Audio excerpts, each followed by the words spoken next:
بسم الله الرحمن الرحيم. السلام عليكم ورحمة الله وبركاته. إن الحمد لله نحمده ونستعينه ونستغفره ونعوذ بالله من شرور أنفسنا ومن سيئات أعمالنا. من يهده الله فلا مضل له ومن يضلل فلا هادي له. أشهد أن لا إله إلا الله وحده لا شريك له وأشهد أن محمدا عبده ورسوله. أما بعد، قال عز وجل: يا أيها الذين آمنوا اتقوا الله حق تقاته ولا تموتن إلا وأنتم مسلمون. Kaum muslimin, bapak-bapak dan ibu-ibu yang dirahmati Allah Subhanahu wa taala, pada ba'da zuhur ini kita kembali dipertemukan oleh Allah Subhanahu wa taala untuk membahas satu ilmu yang sangat agung di sisi Allah Subhanahu wa taala. Setelah kita bersyahadat, setelah kita melakukan syahadat kepada Allah dan kepada Rasul, maka amalan yang paling agung di sisi Allah Subhanahu wa taala adalah ibadah salat. Oleh karena itu, sebagaimana yang disebutkan oleh para ulama, keagungan satu ilmu itu terkait dengan materinya. Semakin agung yang dipelajari itu, maka semakin agunglah ilmunya. Makanya ilmu tauhid adalah seagung-agungnya ilmu, semulia-mulianya ilmu, sebaik-baiknya ilmu adalah ilmu tauhid. Yakni tentang syahadatul haqq. Asyhadu an la ilaha illallah, asyhadu anna Muhammadan abduhu wa rasuluh. Kemudian setelah itu ilmu tentang ibadah salat. Dan Rasulullah sallallahu alaihi wasallam memerintahkan kepada Mu'adz bin Jabal radhiyallahu an ketika diutus ke Yaman, setelah engkau memahamkan kepada mereka tentang bagaimana mentauhidkan Allah, murhum bis salah, suruhlah mereka salat. Tentu sebelum salat ajarkan mereka tentang bagaimana salat Rasulullah sallallahu alaihi wasallam, sebagaimana hadis yang diriwayatkan oleh Imam Bukhari Muslim, sallu kama raaitumuni usalli, salatlah kalian sebagaimana kalian melihat aku salat. Nah, insyaallah pada pertemuan kita kali ini, sesi pertama ini, insyaallah kita akan membahas sunnah-sunnah yang berkenaan dengan fi'liyah. Gerakan Nabi mulai dari awal sampai akhir. Ini sengaja saya dahulukan, mesti dalam kajian fikih nanti, sunnah yang didahulukan oleh para ulama dalam menulis kitab fikih itu sunnah qauliyah, baru kemudian sunnah fi'liyah. Kenapa? Karena sunnah fi'liyah agak sedikit simple dibandingkan dengan sunnah qauliyah. Sunnah qauliyah agak panjang bahasannya, makanya tersendiri nanti. Kenapa didahulukan ini? Karena bahasan ini kan didahului nanti dengan bahasan tentang wudu Rasulullah sallallahu alaihi wasallam. Jadi waktunya jelas terbagi ini. Ya, saya coba untuk menyampaikan secara singkat. Mudah-mudahan tidak ada yang dipotong sunnah Rasulullah sallallahu alaihi wasallam berkenaan dengan wudu ini insyaallah. Ikhwani fid din wa akhwati fillah, ya'azzani Allah wa iyyakum, rahimani wa rahimakumullah jami'an. Pada pertemuan kali ini ada dua materi yang dibahas. Yang pertama adalah tentang wudu dulu. Kenapa? Karena Nabi sallallahu alaihi wasallam dalam satu hadis dari Anas bin Malik dari Ibnu Umar radhiyallahu anhuma, Rasulullah sallallahu alaihi wasallam bersabda, la tuqbalu salatun bighairi tuhur.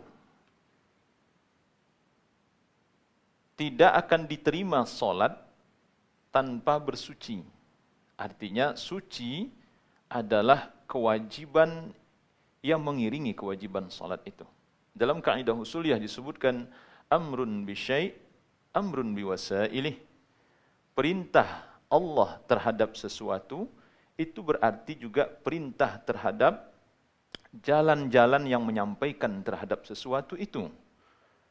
Kita tidak mungkin sampai pada ibadah salat tanpa berwudu terlebih dahulu. Maka perintah untuk melakukan wudu sama wajibnya dengan perintah melakukan salat. Mempelajari wudu sama wajibnya dengan mempelajari salat. Karena tidak mungkin ada wudu, tidak mungkin ada salat tanpa kita mempelajari wudu. Nah, oleh karena itu, Bapak dan Ibu yang dirahmati Allah Subhanahu wa taala, berkenaan dengan wudu ini, ada ayat yang terdapat dalam di dalam surah Al-Maidah ayat 6, A'udzu billahi minasyaitonir rajim. Ya ayyuhalladzina amanu idza qumtum ilas shalah faghsilu wujuhakum wa aydiyakum ilal marafiq wamsahu bi ru'usikum wa arjulakum ilal ka'bain. Wahai orang-orang yang beriman, kata Allah Subhanahu wa taala, apabila kalian mendirikan salat, hendaklah kalian membasuh wajah kalian dan kedua tangan kalian sampai siku. Jadi dalam Al-Quran termasuk detail nih penjelasannya tentang wudu ini sebenarnya. Kemudian wamsahu bi ru'usikum, hendaklah kalian mengusap kepala kalian, wa arjulakum, dan membasuh kedua kaki kalian, ilal ka'bain, sampai kedua mata kaki. Ilal ka'bain, sampai kedua mata kaki. Ini ayat Allah Subhanahu wa taala yang mulia tentang wudu. Jadi jelas sekali dalam ayat ini bahwa seseorang tidak mungkin bisa sholat tanpa wudu. Apabila kalian mendirikan sholat, kata Allah, maka hendaklah kalian berwudu terlebih dahulu dengan membasuh wajah, tangan sampai siku, mengusap kepala, kemudian membasuh kaki sampai kedua mata kaki. Jadi benar kaidah amrun bisyai' amrun biwasailih. Perintah terhadap sesuatu oleh Allah kepada kita, tidak mungkin kita lakukan kecuali perintah terhadap hal-hal yang menyampaikan kita terhadap yang diwajibkan itu tanpa dilakukan, jadi harus juga dilakukan. Wudu sama wajibnya dengan ibadah salat itu sendiri. Kita lihat di sini. Ada riwayat dari Hamran, pembantu Utsman ibn Affan radhiyallahu anhuma, radhiyallahu an. Dia mengatakan bahwa Utsman ibn Affan itu meminta air untuk berwudu. Meminta dibawakan air untuk berwudu. Kemudian beliau berwudu.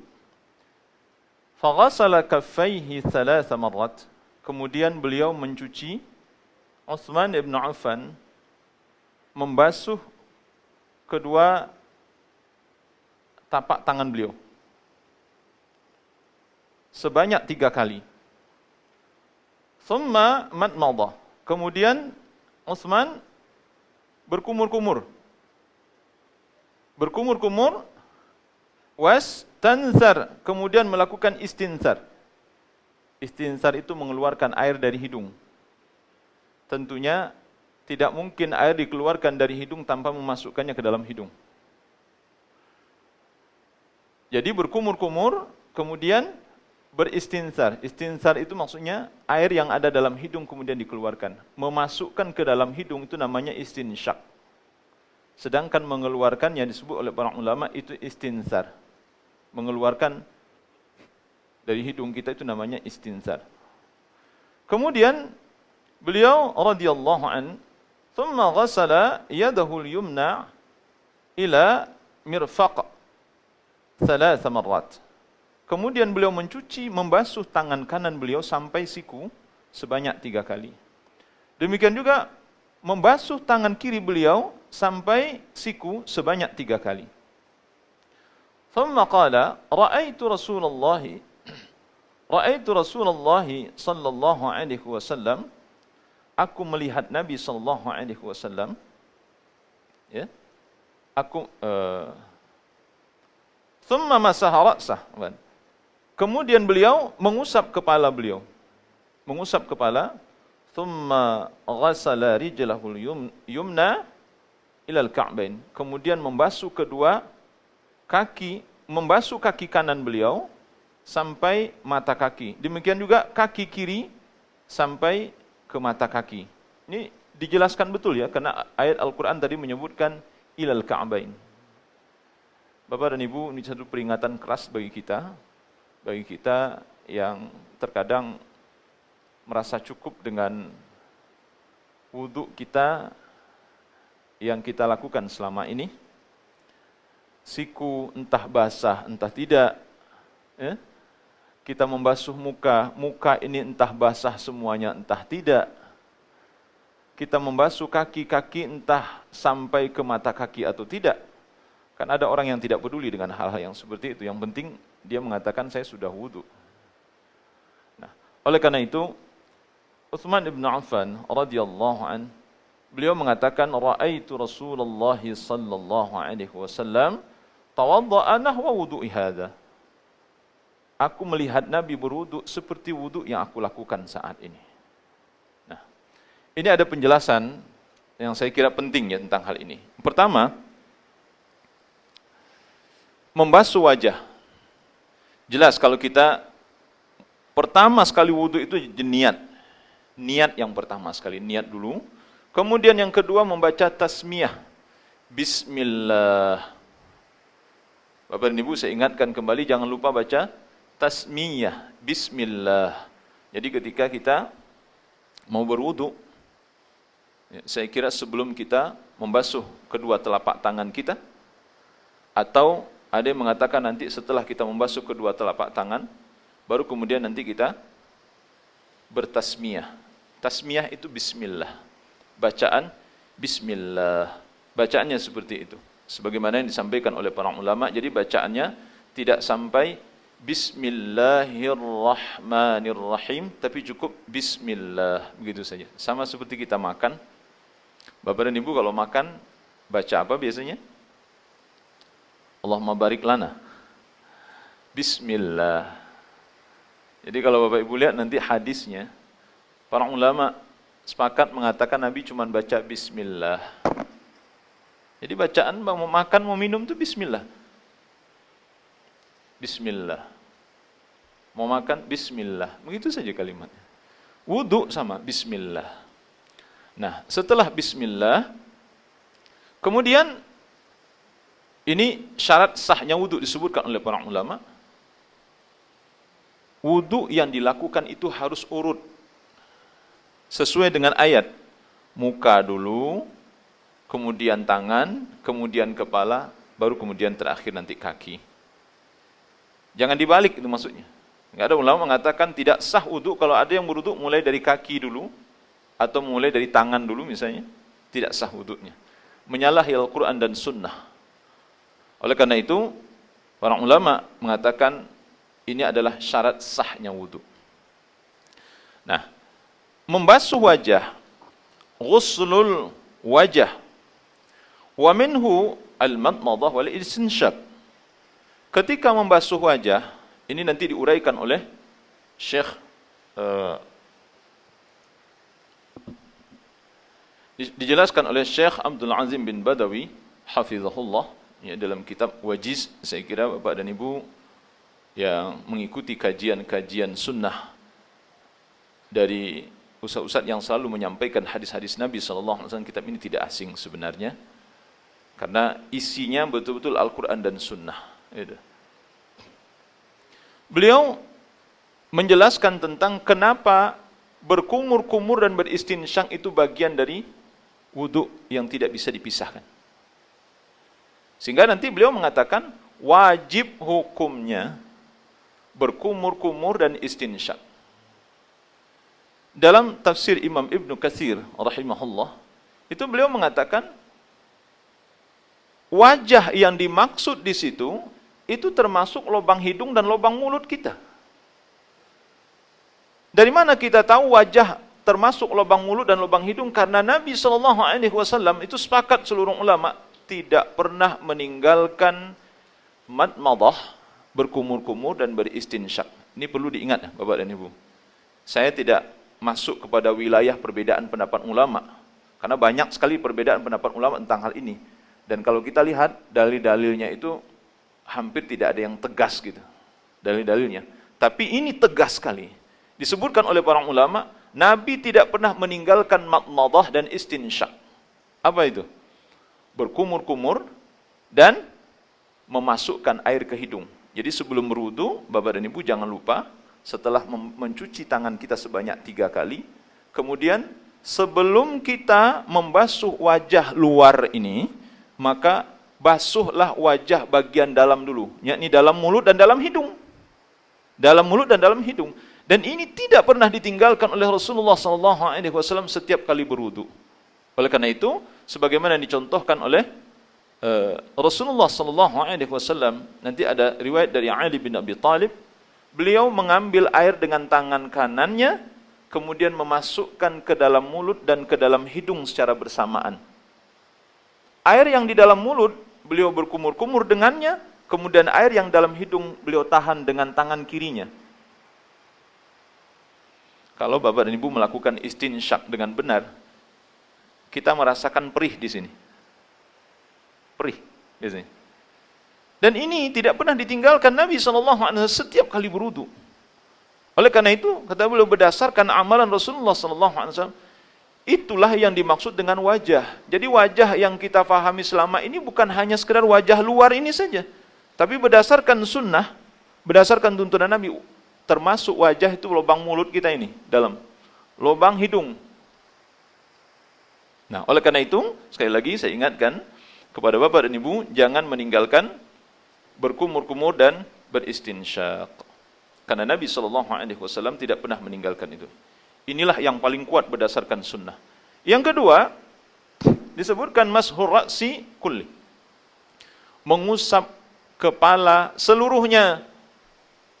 Wal udhunani minar ra's. Nabi SAW menyebutkan sedangkan telinga ini bagian dari kepala.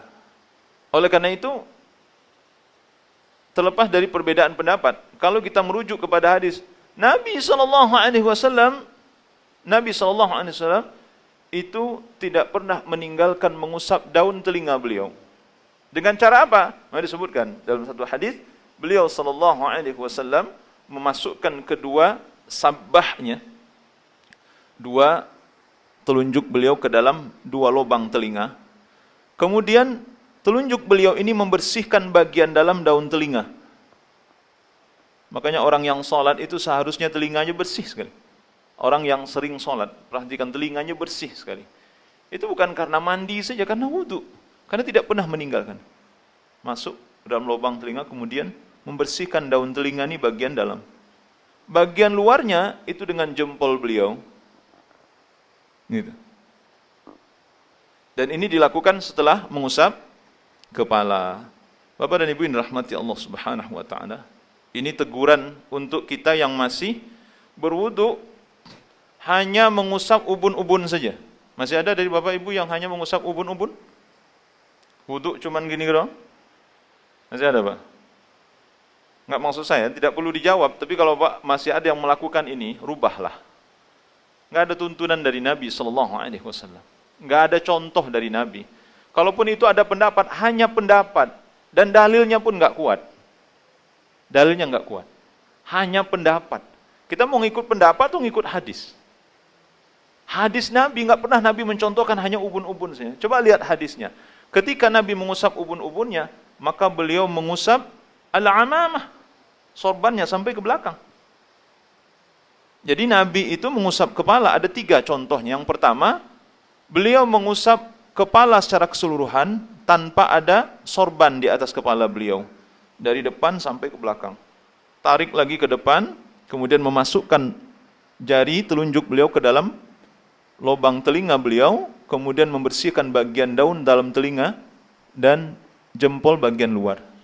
Itu sunnah Nabi. Yang kedua, Nabi SAW mengusap kepala, itu sorban di atas kepala beliau. Jadi kepala beliau itu sempurna tertutupi oleh sorban. Kepala Nabi sempurna, jadi beliau hanya mengusap sorban saja. Nabi SAW hanya mengusap sorban gitu. Yang ketiga, Nabi pernah mengusap ubun-ubun dan sorban. Dan ketiga-tiga hadisnya ini disepakati oleh seluruh ulama sahih.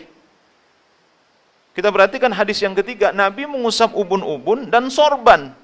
Artinya, tetap seluruh kepala yang diusap, bukan sorban saja. Makanya tidak bisa dipegang. Sebenarnya pendapat yang mengatakan hanya ubun-ubun saja itu nggak bisa dipegang. Dalilnya nggak ada. Yang benar adalah seluruh kepala. Kalau kita ingin mengusap ubun-ubun saja, maka dilanjutkan nanti dengan sorban. Kalau Bapak pakai sorban. Kalau Bapak pakai sorban. Ini penting ya. Nah, sehingga disebutkan oleh para ulama berdasarkan Nabi SAW tidak pernah mengusap kepala hanya ubun-ubun saja. Kan ada yang mengatakan satu helai rambut sudah cukup. Ya nggak bisa. Gitu. Satu helai rambut sudah cukup. Atau dua helai rambut sudah mewakili. Itu kan pendapat, kalaupun ada itu pendapat. Kemudian Nabi SAW yang terakhir membasuh kaki sampai kedua mata kaki. Saya kira ini perlu diperhatikan. Saya sering kali melihat orang-orang yang berwudu tidak serius ya. Itu kadang-kadang sikunya nggak basah. Siku nggak basah. Mata kakinya ini nggak basah bagian belakangnya. Jadi bagian depannya basah, tapi bagian belakang mata kakinya tidak basah. Itu berarti mata kakinya tidak basah. Bapak Ibu, Nabi mengancam dengan api neraka. Siapa yang berwudu sampai tidak membasahi mata kaki ini, maka ini akan dibakar oleh neraka. Nabi ancam dengan akan dibakar oleh Allah Subhanahu wa taala dengan neraka. Subhanallah wa na'udzubillah. Kita berlindung pada Allah. Maksud hati ingin masuk surga, tapi ternyata dibakar dalam neraka oleh Allah. Maksud hati ingin beribadah, tapi ternyata kita melakukan kesalahan karena tidak mengikuti tuntunan Nabi SAW tentang wudu. Nah, saya kira ini hal-hal paling pokok dalam berwudu yang perlu diperhatikan. Adapun yang sifatnya sunnah 3 kali, menggosok, melebihkan bagian anggota wudu, misalnya ini siku di sini nih, kita lebihkan sampai di sini boleh. Kaki misalnya hanya sampai mata kaki, nanti betis kita ini kita basahi semua, bahkan ini menjadi sunnah tersendiri kata Nabi SAW. Dan ini akan bercahaya nanti di akhirat, menjadi tanda bagi setiap orang yang berwudu. Kalau ingin kalian cahaya ini, cahaya putih itu, cahaya yang berseri-seri itu lebih lebar, lebih panjang, maka panjangkanlah. Itu dalam satu riwayat disebutkan oleh Abu Hurairah radhiyallahu anhu. Bapak dan Ibu yang dirahmati Allah Subhanahu wa taala. Nah, setelah itu tentu kita berdoa kepada Allah Subhanahu wa taala. Semoga penjelasan singkat ini, itu singkat sekali ya penjelasannya, bisa mengingatkan kita, utama sekali kalau ada dari kita yang berwudu misalnya tidak serius ya, tidak serius. Saya katakan tidak serius, ada orang wudu kumur-kumur, tidak. Bahkan nanti kalau kita berbicara tentang wudu lebih panjang lagi, Nabi tidak pernah meninggalkan siwak. Siwak. Setiap kali berwudu siwak. Setiap kali berwudu siwak dulu. Selalu begitu. Selalu seperti itu. Nabi SAW. Tapi ini bukan wajibnya wudu. Tapi bagian dari kesempurnaan sebenarnya di dalam wudu itu sendiri. Ikhwani wa akhwati fillah ya'azzani Allah wa iyyakum. Nah, sekarang kita masuk kepada ibadah salat. Saya ingin menyampaikan tentang sunnah fi'liyah. Sunnah fi'liyah. Salat itu terdiri dari dua sunnah. Yang pertama, sunnah qauliyah. Yang kedua, sunnah fi'liyah. Ini di dalam ibadah salat yang kita kerjakan itu terdiri dari dua sunnah. Ada sunnah qauliyah, ada sunnah fi'liyah.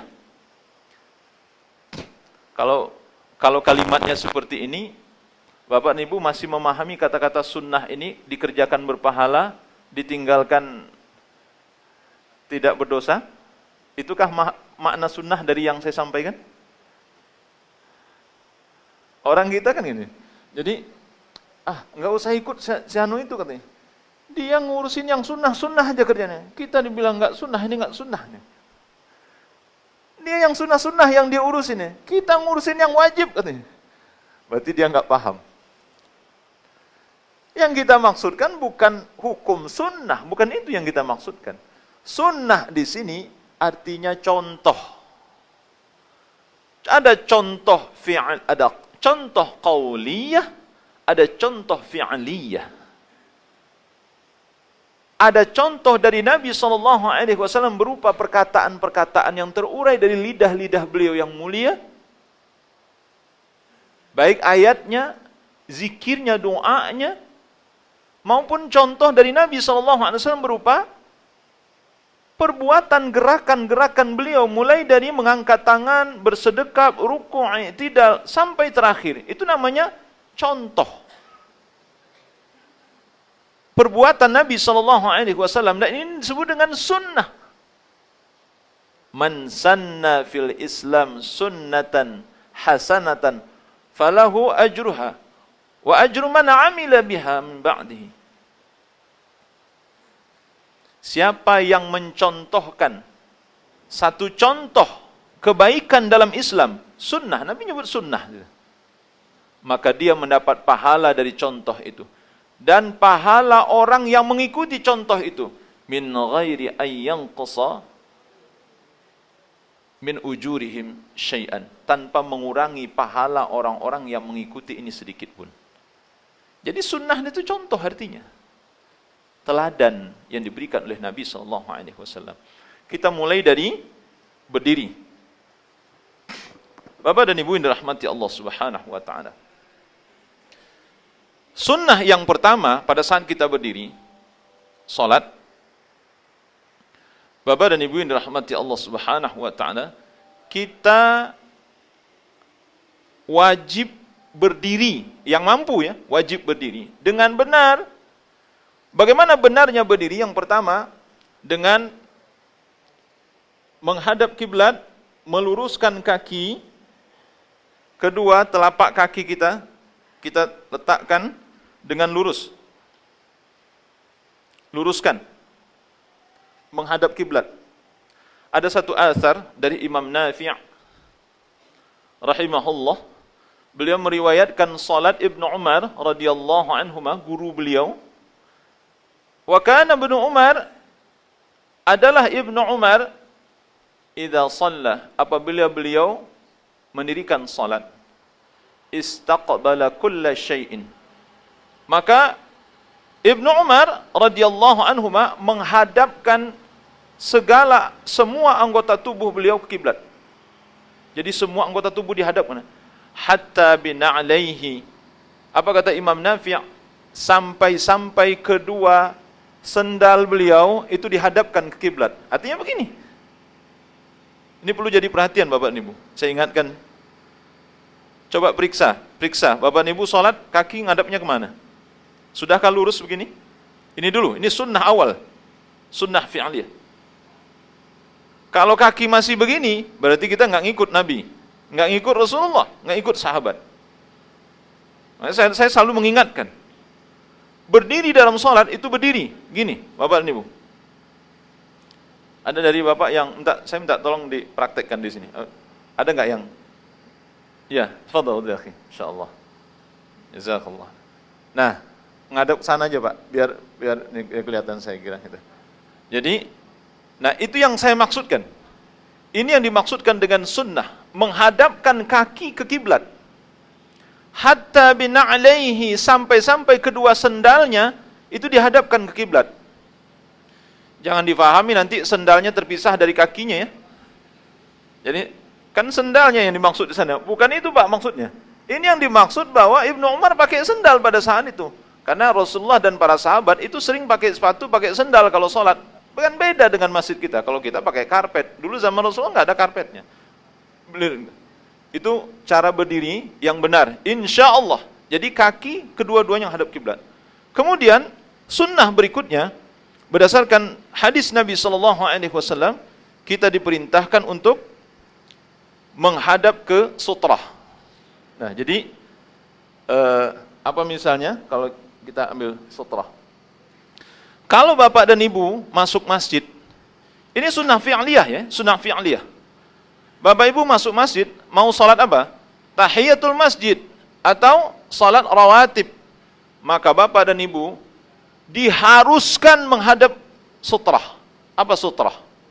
Sutrah adalah pembatas antara kita dengan tempat sujud kita. Sutrah adalah pembatas. Sutrah itu bisa tas, bisa rehal seperti ini, bisa tiang, bisa dinding, atau bisa mimbar ini, bisa meja.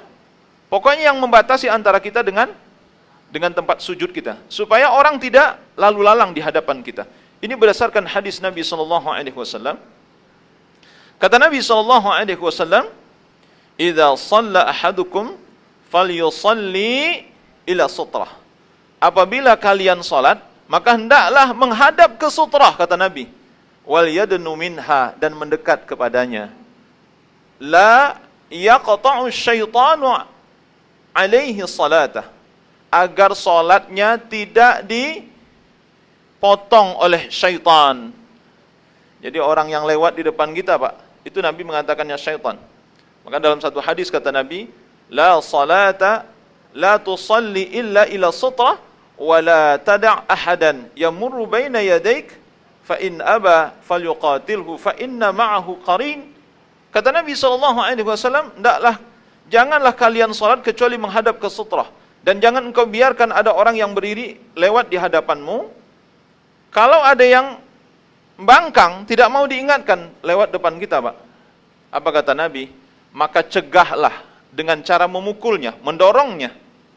Karena bersamanya ada qarin, ada setan, kata Nabi SAW. Berapa jaraknya? Berapa jarak antara kita berdiri dengan sutrah?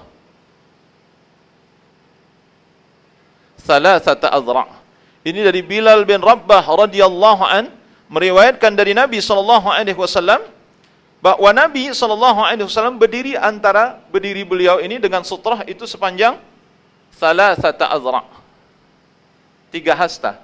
Makanya ukuran ukuran karpet kita ini untuk bapak dan ibu yang ukuran badan agak ini.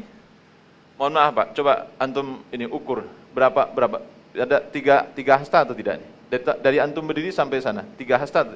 Enggak, bukan jengkal, hasta. 3 ya? Ya lebih kurang 3 ya? Nah ya betul itu. Tapi bagi orang yang lebih tinggi, ini kurang dari 3 hasta. Makanya nanti faedahnya apa? Faedahnya pada saat kita sujud, subhanallah, bapak dan ibu akan rasakan nanti kalau 3 hasta, persis 3 hasta, kemudian kita sujud dengan 3 hasta kita masing-masing, itu sempurna sujudnya, insya Allah. Nah ini yang pertama. Kemudian yang kedua, setelah itu mengangkat tangan. Ini sunnah. Mengangkat sunnah Nabi, mengangkat tangan sejajar dengan bahu atau dengan telinga. Atau di antara bahu dan telinga. Tangan, Bapak dan Ibu yang dirahmati Allah Subhanahu wa taala, tangan dalam hadis itu disebutkan jari tangan diluruskan. Jadi jari tangan diluruskan. Apaan, Pak? Diluruskan. Bahkan para rawi menyebutkan ini jarinya tidak dirapatkan, renggangan sedikit Pak, renggangan sedikit. Jadi lam yufarrijha, tidak direnggangkan begini, tidak pula terlalu dirapatkan. Jadi biasa saja. Yamuddu yadaihi, Rasulullah SAW meluruskan jari. Jadi jari ini pada saat kita mengangkat Bapak dan Ibu, Ini jari ini harus diluruskan ke atas. Dan tangan kita sejajar dengan bahu atau sejajar dengan telinga. Kita silahkan pilih. Atau antara bahu dengan telinga. Antara bahu dan telinga. Ini sunnah berikutnya. Kemudian bersedekap. Bersedekap, Pak. Sedekap berdasarkan sunnah Nabi SAW. Saya menjelaskan di sini saja. Nabi SAW mencontohkan dari Wa'il bin Hujur, dari sahabat-sahabat yang lain. Nabi SAW itu bersedekap. Beliau meletakkan tangan kanan di atas tangan kiri. Dalam hadis itu disebutkan di atas punggung tangan kiri, di pergelangan tangan kiri, di di bawah pergelangan tangan. Di pergelangan tangan dan di bawah tangan. Mungkin seperti ini, lebih kurang.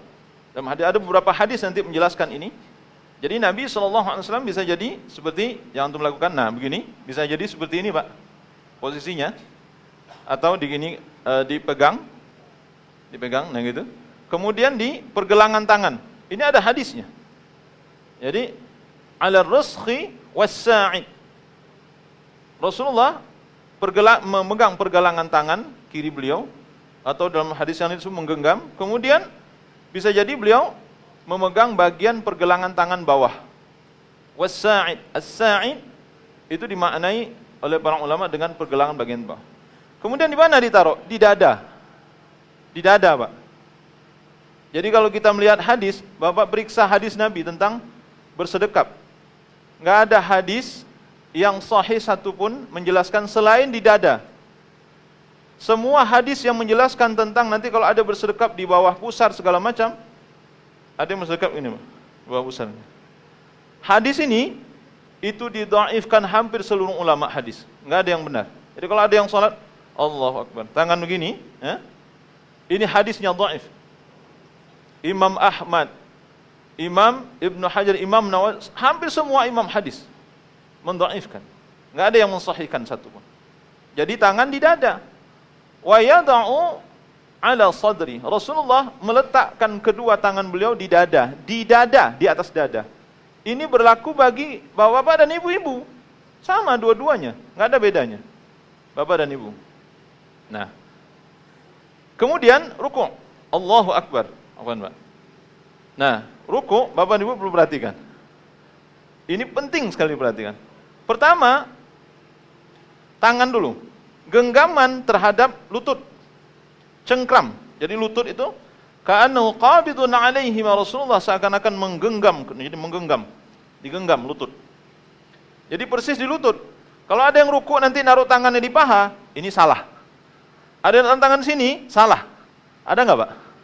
Tangan di sini kan? Sini. Taruh tangan. Mungkin dia rasakan, wah kayaknya enak nih gini nih. Atau enak begini. Nggak bisa enaknya kita. Sunnah. Ini yang disebut sunnah. Sunnah Nabi, tuntunan Nabi, itu di lutut, mencengkram lutut. Kemudian, sunnah lain, siku, ini dilebarkan, dibuka. Ini sunnahnya, saya tidak bacakan hadis secara detail, tapi sunnahnya. Siku ini dilebarkan. Kemudian, angkat, Pak. Nah, mungkin antum selama ini rukuknya seperti itu, nah sekarang rubah, naik sedikit. Ya, ininya harus rata, Bapak dan Ibu, harus rata, naik dikit, Pak, naik dikit, Pak. Nah, taib. Nah itu. Kemudian, nah begini, jadi antum nanti kalau cermin, antum akan rasakan rukuk yang benar itu ini harusnya rata. Sulbi ini harus rata, harus rata. Kalau Nabi SAW itu disebutkan, riwayat dari Ali radhiyallahu an, kalau air ditaruh di sini, maka air lam yuhraq, airnya tidak akan tumpah. Saking ratanya punggung Nabi SAW pada saat rukuk. Bapak dan Ibu, kalau kita nggak tahu, ini kita udah rata apa belum? Nanya sama suami, nanya sama istri, atau tanya sama cermin. Karena kalau kita tidak tahu nih punggungnya lurus apa belum, tidak tahu gitu. Nah, jadi naik, Pak, naik ke atas sedikit, Pak. Terlalu. Nah, ini yang lurus. Jadi antum merasakan nanti kalau antum rukuk itu. Kemudian kepala itu tidak terlalu diangkat, juga tidak terlalu diturunkan ke bawah. Proporsional. Kemudian pandangan mata terpusat ke tempat sujud. Pandangan mata tubuh saat bersujud. Jangan lihat kaki, Bapak Ibu. Kan ada yang lagi rukuk tuh ngeliat kaki. Apalagi kalau kaki orang sebelah agak beda nih dengan kakinya gitu. Ada kuku yang belum dipotong, ada kuku yang nggak dibersihkan, itu jadi pikiran nanti. Jangan lihat kaki gitu, lihat tempat sujud. Oleh karena itu, para ulama sebenarnya menganjurkan karpet yang kita pakai nggak ada apa? Ini udah bagus nih, alhamdulillah masjid kita ini udah bagus, nggak ada banyak motifnya. Karena ini mengganggu kekhusyuan. Banyak gambar kita lihat pada saat itu. Nah ini dia. Jadi sunnahnya saya ingatkan lagi. Pertama, lutut dicengkram dengan tangan kita. Kemudian siku dilebarkan.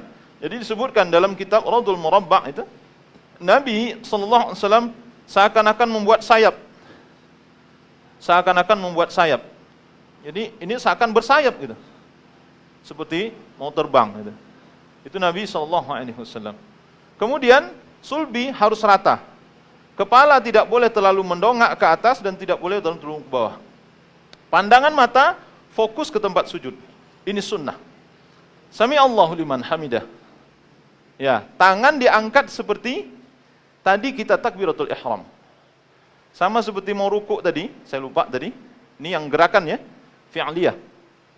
Mau rukuk tadi, itu tangan di sini. Tangan angkat tangan seperti kita takbir tadi awal, kemudian baru rukuk.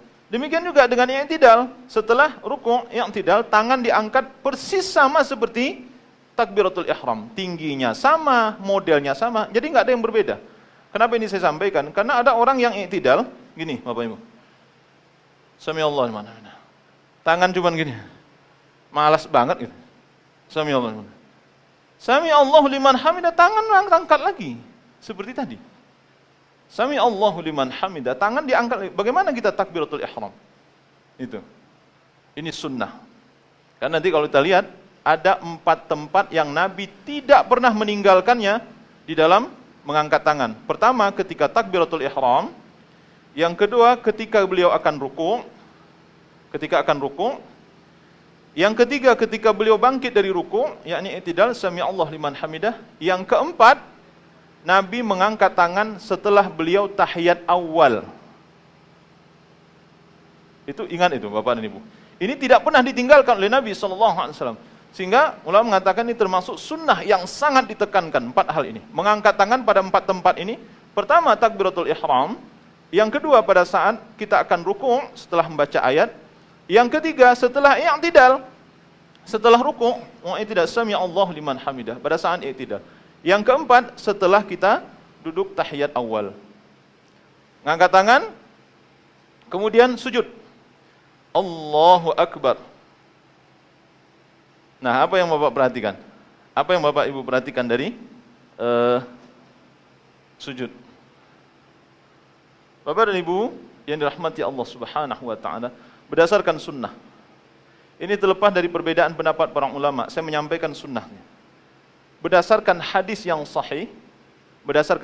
sahih, maka kita sujud ke bawah itu mendahulukan lutut apa tangan? Lutut apa tangan? Tangan dulu.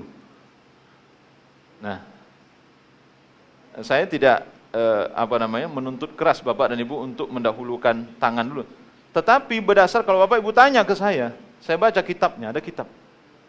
Dan ditakhrir oleh para ulama, hadis yang sahih, Nabi kalau turun ke bawah itu tangan dulu, bukan lutut dulu. Tangan dulu.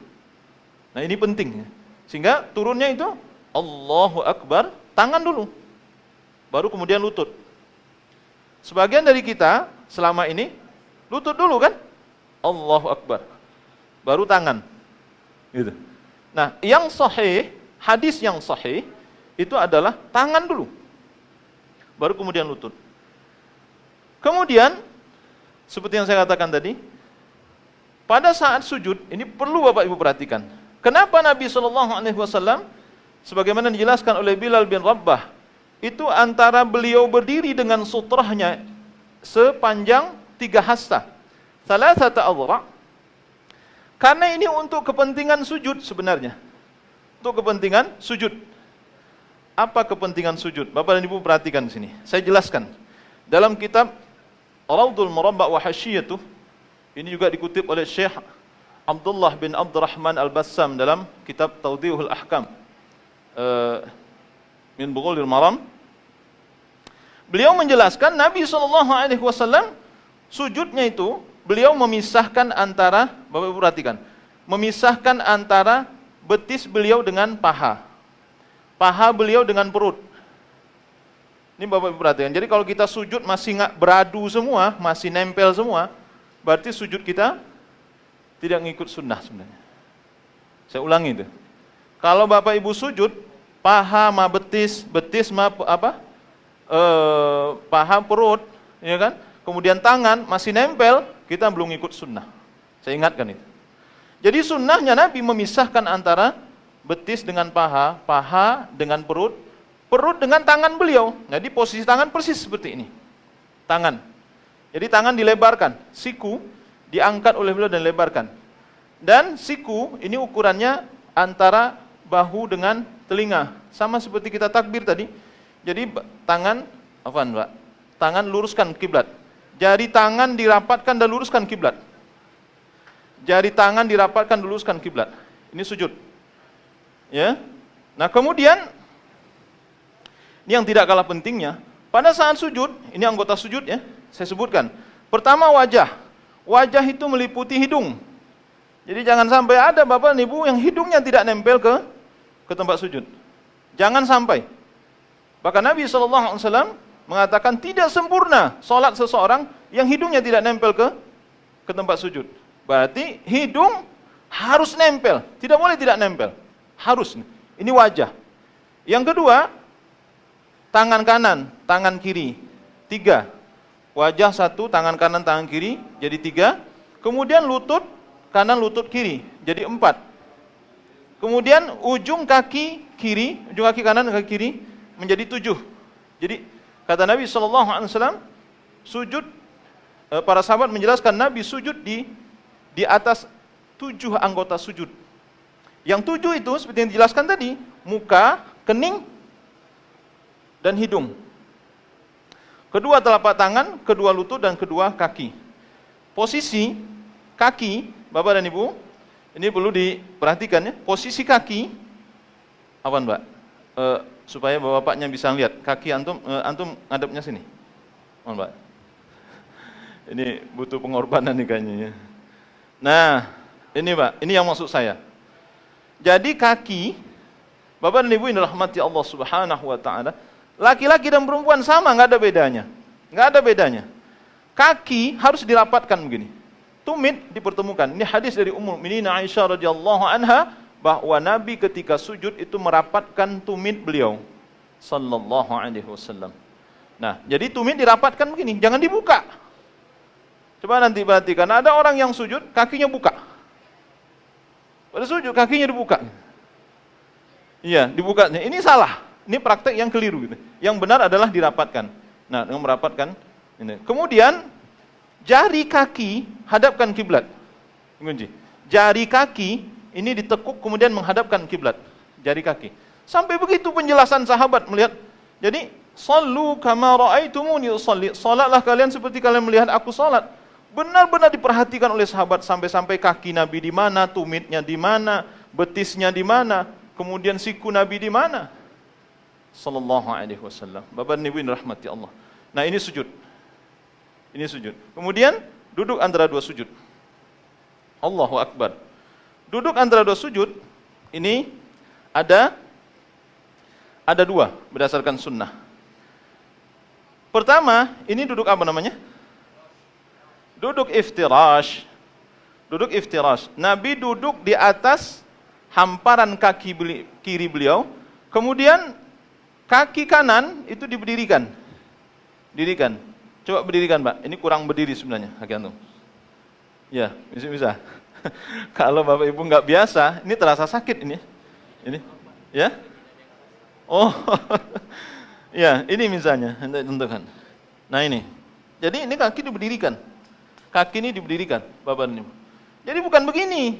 Kalau Bapak dan Ibu melihat nanti atau mempraktikkan begini, bukan begini duduk antara Duduk iftirash bukan seperti ini.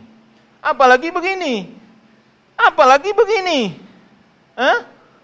Ini nggak ada contohnya. Begini nggak ada contohnya, begini nggak ada contohnya, begini juga tidak ada contohnya, cuma jempol doang yang ini nggak ada contohnya. Yang benar adalah iftirash itu jari kaki Nabi dihadapkan ke kiblat, kemudian kaki kanan diberdirikan. Beliau duduk di atas kaki kiri. Gini, Pak. Ini sunnah. Itu yang pertama. Yang kedua, ada duduk iqa'. Duduk iqa'. Bapak Ibu pernah mempraktikkan ini? Duduk iqa'. Yaitu duduk di atas 2 tumit. Coba, Pak. Duduk di atas 2 tumit. Antum pernah belum? Nah, di atas 2 tumit. Nah, gitu, benar. Jadi rapatkan, nah gitu. Agak rapatkan sedikit. Duduk di atas 2 tumit. Nah, ini ada sunnahnya. Boleh. Seperti ini namanya duduk iqa' dalam hadis. Diriwayatkan dari Ibnu Abbas, dari Ibnu Umar dan sahabat-sahabat lain. Ada beberapa, ada 3 orang Abdullah yang meriwayatkan dari Nabi SAW. Jadi ketika Imam Tawus menanyakan kepada Ibnu Abbas, bukankah duduk seperti ini kelihatan tidak sopan? Imam Tawus, ini muridnya Ibnu Abbas, nanya, bukankah duduk kayak gini nggak sopan? Apa kata Ibnu Abbas? Ini sunnah Nabimu sallallahu alaihi wasallam. Duduk seperti ini adalah sunnah Nabi. Tuntunan Nabi, jadi kita boleh duduk seperti ini. Tapi disebutkan oleh para ulama, Nabi lebih sering duduk iftirash dibandingkan duduk iqa'. Jadi duduk iqa' ini pernah dilakukan Nabi tapi tidak terus menerus. Kemudian duduk tahiyat akhir. Ini terakhir. Duduk tahiyat akhir. Waktunya nggak cukup nih, Pak. Duduk tahiyat akhir berbeda dengan duduk pada saat duduk antara sujud dan duduk tahiyat awal. Duduk tahiyat awal hanya iftirash. Hanya iftirash. Jadi yang ada iqa'nya tadi itu hanya duduk antara 2 sujudnya. Jangan salah menempatkan Bapak dan Ibu ya. Tadi kan ada duduk iqa' itu di atas tumit. Itu hanya duduk antara 2 sujud saja. Sedangkan duduk tahiyat awal itu hanya 1, yakni iftirash. Duduk tahiyat awal itu hanya 1, yakni duduk iftirash, seperti yang kita praktekkan tadi. Adapun tahiyat akhir, ini duduk apa namanya? Duduk tawarruk. Ini namanya duduk tawarruk. Tawarruk, Nabi SAW menyilangi kaki kiri beliau sampai keluar ke sana, kelihatan kaki beliau. Kemudian kaki kanan itu diberdirikan seperti kita melakukannya pada duduk iftirash. Nah, ini memang agak sulit, terutama sekali bagi bapak dan ibu yang postur badan agak gemuk, susah. Ini kita jelas saja. Jadi bapak dan ibu yang postur badan agak sedikit gemuk, susah duduk iftirashnya, agak susah. Kadang-kadang kelihatan miring banget gitu kan, miring gitu. Karena ya nggak bisa berdiri tegap. Nah, kalau ini kan badan proporsional kan, badan stabil, jadi duduk. Jari, Bapak dan Ibu, jari kaki pada saat duduk iftirash ini dihadapkan ke kiblat. Duduk tawarruk dihadapkan kiblat seperti ini. Dan kaki diberdirikan. Diberdirikan persis seperti itu. Jadi, saya praktekkan ini praktek-praktek yang keliru, yang salah. Sama seperti duduk iftirash tadi. Nah, itu kaki cuman jempolnya aja yang ditekuk. Atau kadang-kadang ini dilepas. Ya kan? Atau kakinya begini. Bapak Ibu pernah menyaksikan ini? Kakinya begini duduknya. Nah, ini duduk-duduk yang keliru, tidak ada tuntunan. Yang benar adalah duduk tawarruk itu, jadi diberdirikan. Jadi kaki ini diberdirikan. Kalau Bapak dan Ibu misalnya tidak mampu melakukannya karena keterbatasan tubuh kita, maka tidak mengapa. Tapi kalau kita melakukan ini lantaran kita tidak tahu, maka kita wajib belajar. Kalau kita sudah tahu, wajib kita amalkan. Wajib. Jangan lagi ngingat hukum sunnah tadi. Jangan sunnah-sunnah lagi. Ini tuntunan Nabi SAW. Nah, beginilah harusnya salat. Itu yang disebutkan baik dari awal. Syarat diterimanya satu ibadah itu yang pertama, ikhlas karena Allah. Yang kedua, benar-benar mengikuti petunjuk Nabi, tuntunan Nabi SAW. Kalau ini Bapak Ibu lakukan, subhanallah. Kita terasa salatnya, terasa sekali salatnya. Terutama sekali pada saat rukuk. Terasa betul, rukuk itu, tegap. Kemudian pada saat kita sujud, kalau Bapak Ibu betul-betul mengambil, ya, syukran, jazakallah khairan. Kemudian sujud. Kalau Bapak dan Ibu, ini bedanya antara sujud yang benar dengan tidak benar. Kalau sujud yang benar, terasa dia akan capek itu, terasa capek. Karena kenapa? Dia butuh tenaga. Ini butuh tenaga, bekerja semua gitu, anggota tubuhnya. Kalau sujudnya begini, Bapak Ibu perhatikan, sujud begini, ini nggak ada tenaga sama sekali, dan tidak terlihat keseriusannya. Nempel semua itu yang saya katakan, betis paha nempel, perut dengan paha nempel, tangannya nempel, jadi tidak ada kesungguhan sedikit pun. Bapak Ibu perhatikan sujud, Allah. Nggak ada keseriusan. Padahal sholat kita butuh serius, sangat serius. Kita udah pelajari bagaimana khusyuk dalam sholat. Nah, saya kira inilah uraian sepintas tentang sunnah fi'liyah. Saya tidak terlalu merujuk kepada hadis Nabi. Kalau saya bacakan satu-satu terlalu lama waktunya, makanya saya menganggap sunnah fi'liyah ini agak sedikit singkat dibandingkan dengan sunnah qauliyah. Karena sunnah qauliyah nanti Bapak Ibu akan menemukan hadis-hadis yang sangat banyak mulai dari takbiratul ihram sampai salam insyaallah. Jadi pada pertemuan yang akan datang kita akan bahas ini. Baik. Ana kira kalau ada yang perlu kita diskusikan, saya persilahkan. Bapak Ibu, tentang gerakan salat. Ya. Termasuk wudu tadi. Termasuk wudu. Silakan Bapak Ibu. Ya, nah ini pertanyaan. Ini disebut dengan ajen, Bapak Ibu, ajen namanya, ajen. Jadi kita naik ke atas, kebanyakan dari kita naik ke atas kan begini Pak. Gini kan? Naik ke atas, atau mengangkat lutut dulu baru tangan. Sekarang kita temukan dalam hadis ini disebutkan oleh para ulama, termasuk sekali Syekh Albani rahimahullah, beliau mensahihkan hadis tentang ajen. Apa itu ajen? Mengepal kedua tangan, Rasulullah mengepal kedua tangannya, kemudian beliau bertumpu dengan kedua tangan untuk naik ke atas.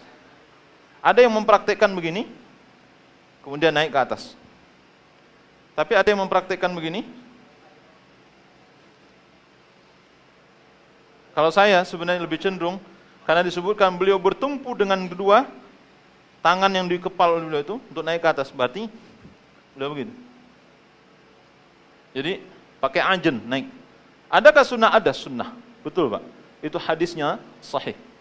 Wallahu a'lam bishawab tentang hal ini ya. Jadi kalau Bapak Ibu nanti misalnya mau lagi nih, ada hadisnya. Jadi mengepalkan kedua tangan, mau naik ke atas, dan Rasulullah melakukan itu. Baik, ada pertanyaan lain? Iya, silakan Pak.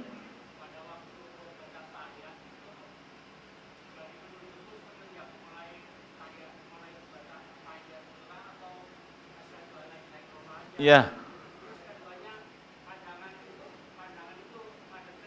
Iya. Nah, ini yang belum teruraikan ya. Karena memang saya mengingat waktunya sempit ya.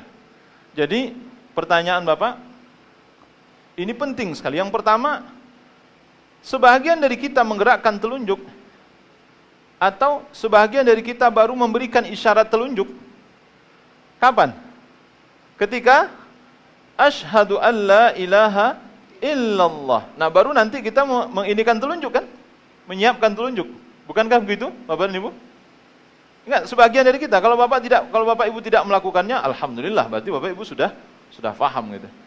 Ini keliru sebenarnya. Tidak ada satupun ulama yang mengajarkan seperti itu. Dan kalau kita merujuk kepada hadis, Nabi sudah mengisyaratkan telunjuk beliau mulai dari duduk. Jadi setelah sujud, Allahu Akbar, itu beliau nanti disebutkan. Kalau detailnya Bapak dan Ibu, beliau dari tangan begini, beliau mengepal tangan kanan beliau, kemudian mengeluarkan telunjuk beliau dan membentuk lingkaran jari tengah dengan jempol. Jadi begini posisi Bapak dan Ibu. Dalam hadis dijelaskan, wa halaqa halaqatan. Dan Nabi SAW membentuk lingkaran jari tengah dengan jari jempol beliau. Jadi begini, diawali dengan menggenggam. Itu runutnya. Kalau kita mau detail betul hadis itu, Nabi menggenggam tangan beliau, kemudian mengeluarkan telunjuk beliau dan membentuk lingkaran antara jari tengah dengan jempol. Kapan ini dilakukan? Sejak beliau duduk. Sejak beliau duduk. Jadi bukan ketika asyhadu an la ilaha illallah baru kita menyiapkan telunjuk. Keliru. Enggak ada yang mengajarkan begitu. Menurut saya tidak ada. Nah, tetapi yang kita praktekkan selama ini seperti itu. Ya, sebelum jawab itu, Pak. Imam Syafi'i rahimahullah, memang nanti beliau mengatakan isyarat telunjuk itu digerakkan, bukan memberikan isyarat telunjuk. Digerakkan pada saat asyhadu an la ilaha illallah. Imam Syafi'i bukan memberi isyarat telunjuk pada saat asyhadu an la ilaha illallah, tapi menggerakkan telunjuk. Namun isyarat telunjuk itu sudah mulai dari awal sebenarnya. Ini yang keliru kita memahami dari pendapat Imam Syafi'i rahimahullah. Bapak dan Ibu yang dirahmati Allah. Nah, jadi oleh karena itu sekali lagi saya ingatkan, kalau masih ada dari kita yang memberikan isyarat telunjuk ketika asyhadu an la ilaha illallah, enggak ada satupun imam yang mengajarkan itu. Imam Syafi'i maksudnya bukan itu, menggerakkan telunjuk pada saat asyhadu an la ilaha illallah. Jadi awalnya kalau Imam Syafi'i itu kan begini, agak ke bawah begini, kemudian ketika asyhadu an la ilaha illallah tegakkan ke atas. Itu Imam Syafi'i. Ini ada mazhab, 4 mazhab itu ada imam menggerakkan telunjuk. Kalau Imam Malik, kalau Imam Abu Hanifah itu 2 kali gerak telunjuk. Asyhadu an la ilaha illallah. Jadi illallah itu turun ke bawah. Nanti lihat mazhabnya Imam Hanafi. Mazhab Imam Hambali itu menggerakkan telunjuk pada saat menyebut nama Allah. Setiap menyebut nama Allah, gerakkan telunjuk. Setiap menyebut nama Allah, gerakkan telunjuk. Setiap menyebut nama Allah, gerakkan. Itu mazhab Imam Ahmad. Mazhab Imam Malik menggerakkan telunjuk mulai dari awal hingga akhir. Nah, inilah yang sebagian dari kita mengamalkannya. Bagaimana dengan dalil menggerakkan telunjuk? Para ulama mengatakan tidak menggerakkan telunjuk hadisnya sahih, menggerakkan telunjuk juga hadisnya sahih. Menggerakkan telunjuk juga hadisnya sahih. Gitu. Nah, cuman cara menggerakkan telunjuk lagi. Cara menggerakkan telunjuk ini, sehingga kalau kita lihat nanti terakhir pelajaran yang kita temukan dari seorang ulama hadis besar seperti Syekh Albani rahimahullah, beliau mengatakan telunjuk itu tetaplah diarahkan kiblat, kemudian getarkan. Jadi tidak begini, Pak. Jadi kalau kita lihat nanti kan ada yang menggerakkan telunjuk gini kan? Ya, ada yang muter misalnya. Ada yang muter gini. Beliau mengatakan yang benar, wallahu a'lam, ini kan ijtihad sifatnya, tapi saya lebih cenderung kalau ingin menggerakkan telunjuk seperti yang dikatakan oleh Syekh Albani, beliau mengatakan arahkan telunjukmu ke kiblat, kemudian getarkan. Menggetarkannya. Itu dikatakan oleh beliau. Sehingga telunjuk kita ini tidak beralih dari kiblat. Kalau ke bawah, ini nanti dia tidak kiblat lagi, ke bawah dia tidak kiblat. Ke atas nanti tidak kiblat. Jadi itu ke atas ke bawah, sedangkan kita hanya disuruh untuk menggerakkannya. Menggerakkan itu menurut Syekh Albani rahimahullah, beliau katakan itu cuman menggetarkan seperti ini. Wallahu a'lam bishawab. Kemudian di tahiyat akhir, ini sudah masuk ke tahiyat awal dan akhir, sudah masuk sunnah qauliyah sebenarnya pertanyaan Bapak. Apakah membaca tahiyat itu sama dengan tahiyat akhir? Bapak dan Ibu kalau baca tahiyat awal sama nggak bacain dengan tahiyat akhir? Nggak sama? Beda. Ya alhamdulillah. Dan memang kalau kita lihat dalam hadis itu beda. Di mana bedanya? Ada 2 dalam hadis ini. Yang pertama, di tahiyat awal Nabi tidak berselawat. Bapak dan Ibu saya kira berselawat ya. Di tahiyat awal. Selawatnya sampai mana? Allahumma salli ala Muhammad. Sampai situ saja. Enggak ada lanjutannya. Itu. Nah, Kalau bacaan tahiyatnya itu memang ada dua. Dalam satu riwayat disebutkan dari Ibnu Mas'ud radhiyallahu an, Nabi hanya sampai syahadat saja. Asyhadu an la ilaha illallah wa asyhadu anna Muhammadan abduhu wa rasuluh. Selesai sampai situ. Ini tahiyat awal. Itu bedanya nanti dengan tahiyat akhir, Nabi baca Allahumma shalli ala Muhammad dan seterusnya sampai innaka Hamidum Majid. Kedua, ada bedanya. Apa beda lain? Beda, tahiyat awal Nabi tetap baca salawat. Tetapi, sebagaimana dijelaskan oleh para ulama, salawat yang dibaca itu bukan hanya Allahumma salli ala Muhammad, tapi sampai innaka Hamidum Majid. Sampai innaka Hamidum Majid. Ini termasuk juga dijelaskan oleh Imam Syafi'i rahimahullah. Imam Syafi'i, beliau mengatakan di tahiyat awal Nabi tetap bersalawat. Sehingga ada ulama mengatakan tetap pada tahiyat awal baca salawat sampai fil alamina innaka Hamidum Majid atau sampai innaka Hamidum Majid. Apa bedanya dengan tahiyat akhir? Tahiyat akhir bedanya nanti ada doa yang panjang setelah innaka Hamidum Majid. Itu bedanya. Di tahiyat awal, kalaupun nanti ada doa, dalam satu hadis disebutkan ada doa, tapi tidak panjang. Tapi di tahiyat akhir ada doa setelah innaka Hamidum Majid yang begitu panjang dibaca oleh Nabi SAW, sehingga tahiyat akhir itu begitu panjang terasa. Ini sebenarnya bahasan sunnah qauliyah Pak sebenarnya. Ya. Nah, ada kira ini bahasan tentang apa namanya jawaban dari yang Bapak tanyakan tadi. Ada pertanyaan lain? Ya? Iya, iya. Iya.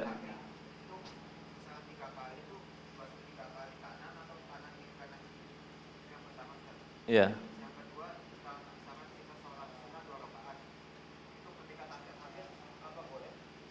Nah ini di antara sunnah juga.